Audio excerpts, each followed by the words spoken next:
Now, do you ever wonder why your acrylic paintings might look a tad dull, maybe muddy, slightly overworked? Well, if not, then you can switch off now.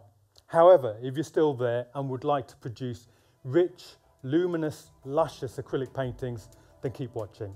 Let's paint.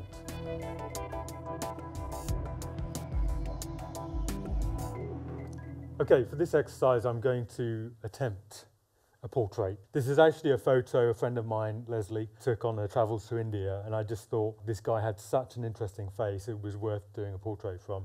I've laid down this base colour of phthalo green mixed with cerulean blue and white.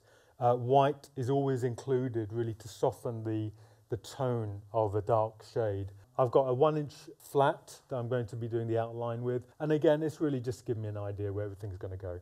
So we'll dive straight in, and I'm also using processed cyan really so it shows through on this canvas, and we'll dive in straight away. It's really not worthwhile using something like a rigger brush for outlines. If you've got something larger, then it's just got more impact. So I'm just finding the profile. Little things like when it comes to areas like the nose, I can just draw out larger brush strokes from.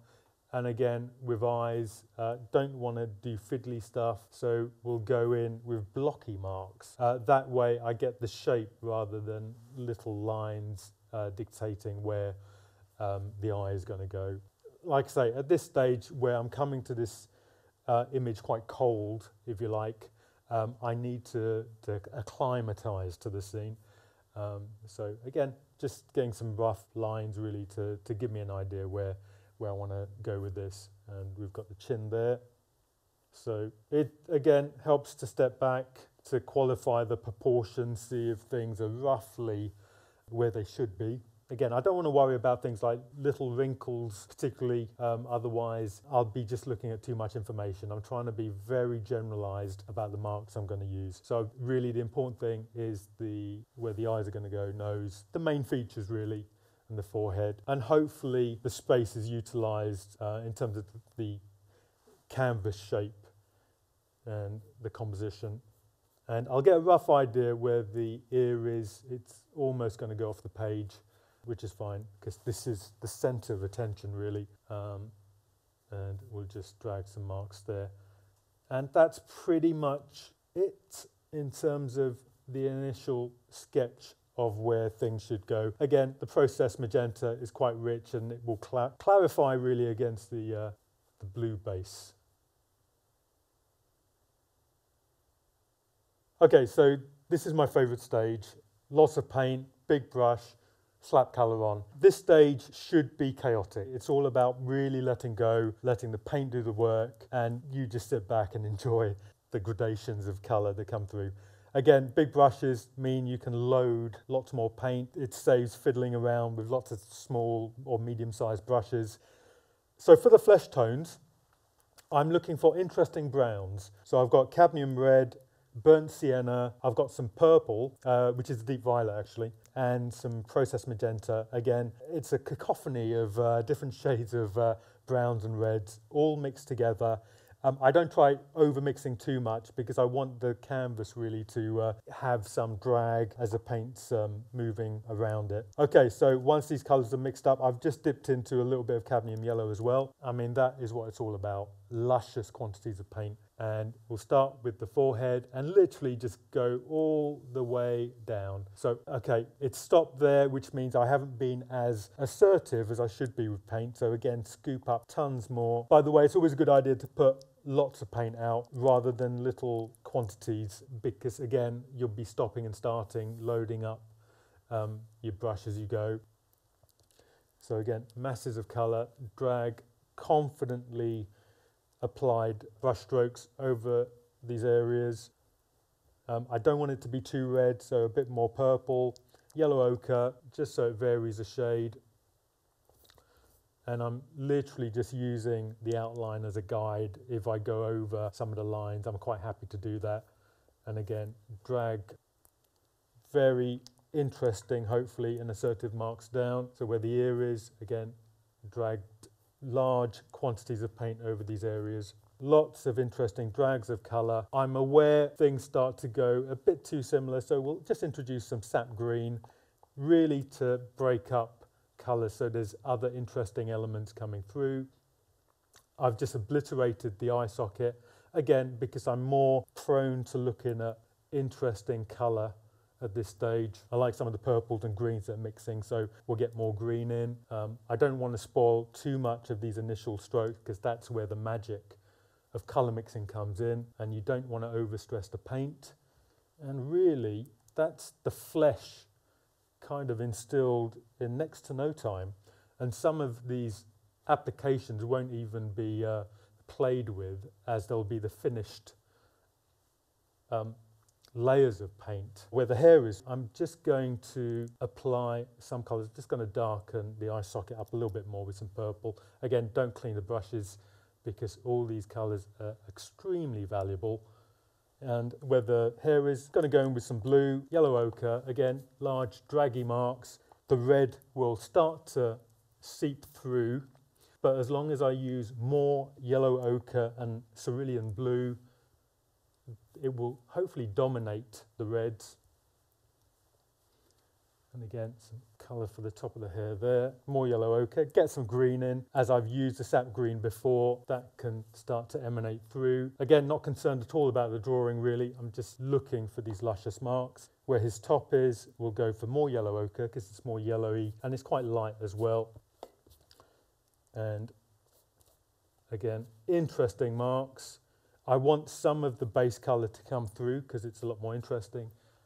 And really, that is the initial stage done and dusted in next to no time, because I'm allowing paint to do its job and be fluid and creating interesting effects as it goes. Okay, now I've allowed these initial layers to dry.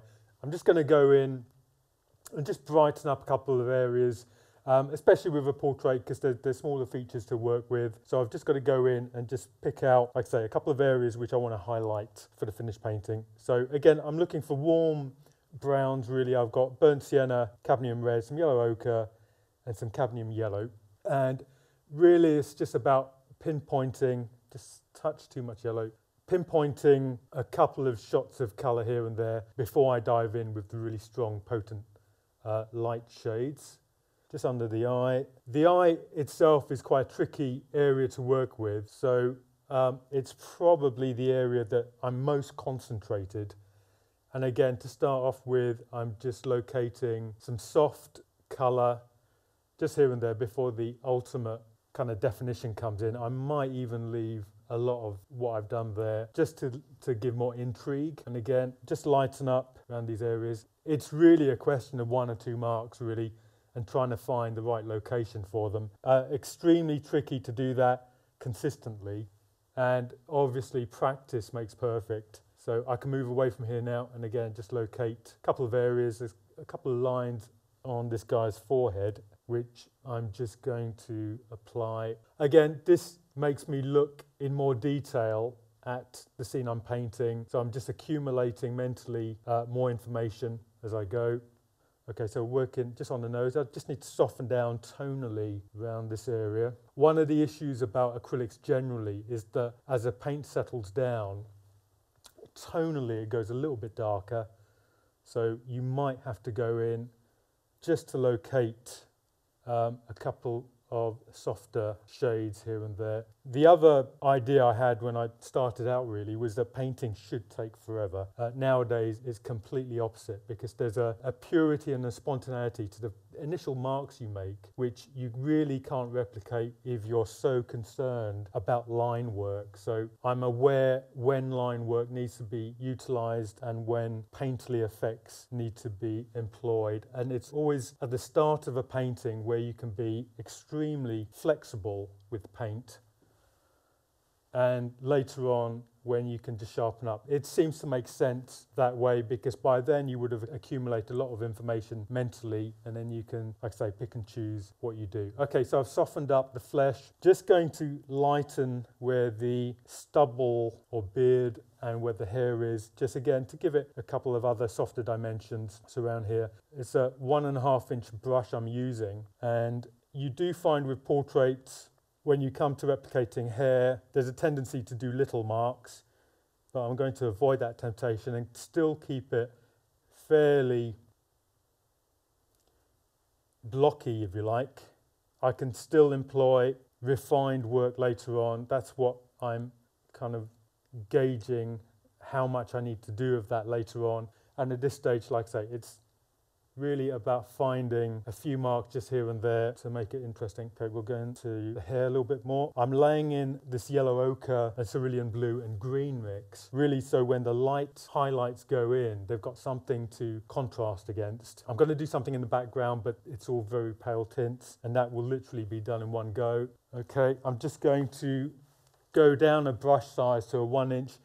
I've just noticed a couple of dark areas which I need to employ before the highlights go in. So where the ear is, I'm just going to apply a couple of darks. I never tend to use black or burnt umber. It's very much about colour, so I've got deep violet, processed cyan, and I'm really trying to have colour the priority, really. Touch of green in there again. It's very instinctive when I introduce colour. I just feel, yes, a bit of green might add another dimension. You tend to find working quickly does give you spontaneity, and if you thought about it too much, you probably wouldn't do it. So again, working quick is a bonus if you can get used to the speed, if you like. Nostril.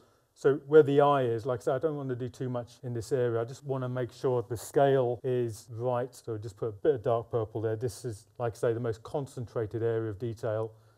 So I'm just making sure that it's mainly in proportion. I can correct some of this a little bit later on, but that's pretty much it. For the fiddly tiny bits,